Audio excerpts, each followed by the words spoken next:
Ike's the kicker. Unfortunately for one coach, he did it, and it really cost him his team. Oh, man, this one.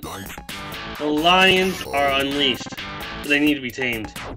And come on, man! What stadium are you looking at?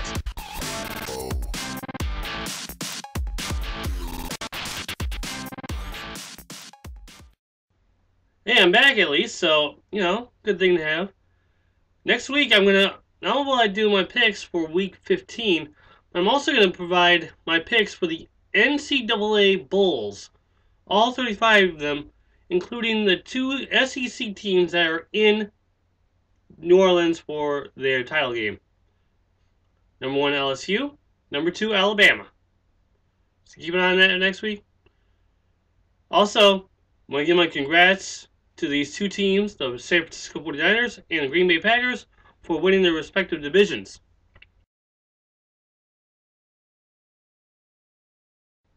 Thanks to that graphic I made, we got 6 teams to go. Alright. 2 more from the South, 2 more from the East, 1 more from the North, 1 more from the West. In the meantime, every coach has been taught, you know, if you're going to try to make the kicker a little cold, call timeout. Unfortunately for Jason Garret of the Dallas Cowboys, he did call timeout to his own kicker.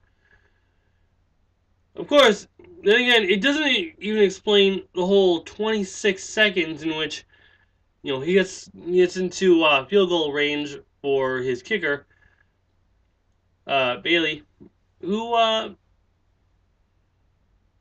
had to wait for a little while because they're going to keep the clock rolling. Keep the clock rolling. They could have spiked it. They could have called timeout. But my thought is that Jerry Sandusky didn't want the Cardinals to have a chance at all in order to win the game. My, how much that backfired. Not only did he freeze his kicker, who made the initial kick from 49 yards, he did it again, and unfortunately that one was not as powerful and fell pretty short.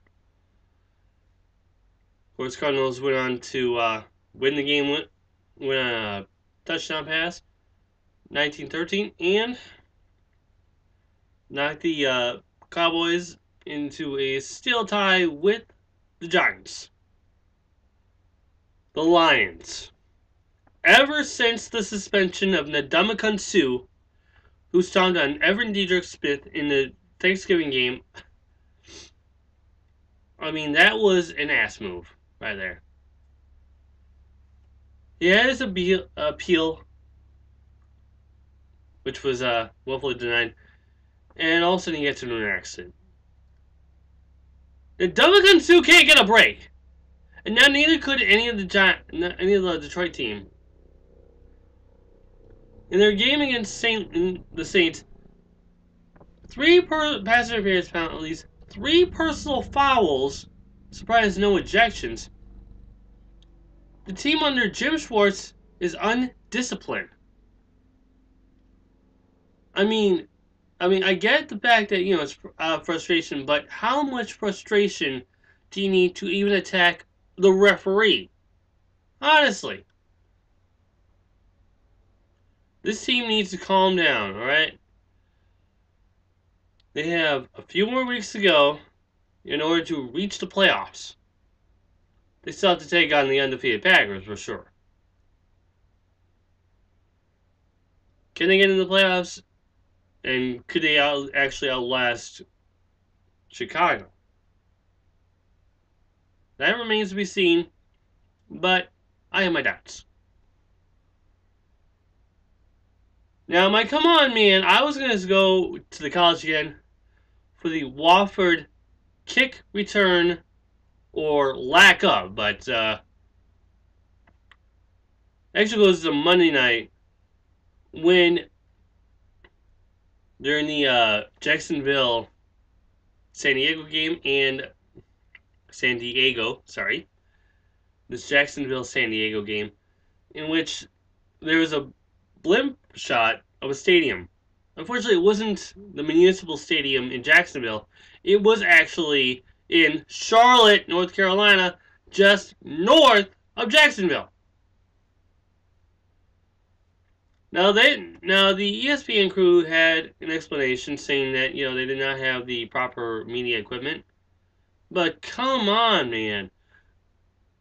You know a stadium, go to the stadium and do your business. That's gonna do it for me. Last week I went 3-2 despite my absence, and now I am at 38-29. Although I do want to give my shout out to the Lions, BC Lions, I should say, for their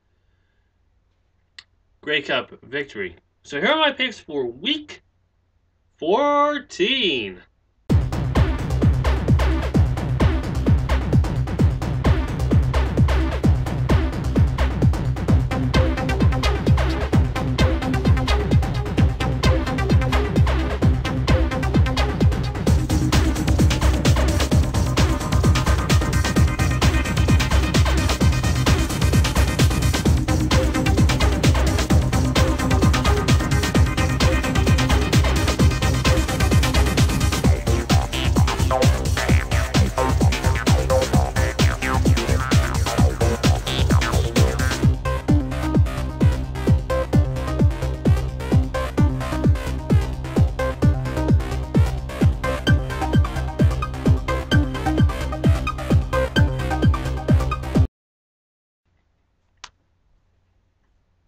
Alright, here are my picks again for Week 13.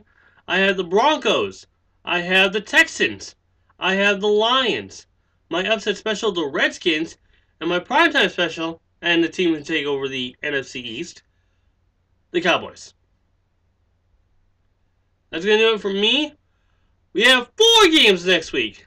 Make sure to pick on either one of these games. And, well, it's the second and last time you're ever going to do this. Next week will be the last time, because after Week 16, there's only one on Week 17. Sadly. Meantime, Speed the Rock 2002, signing off.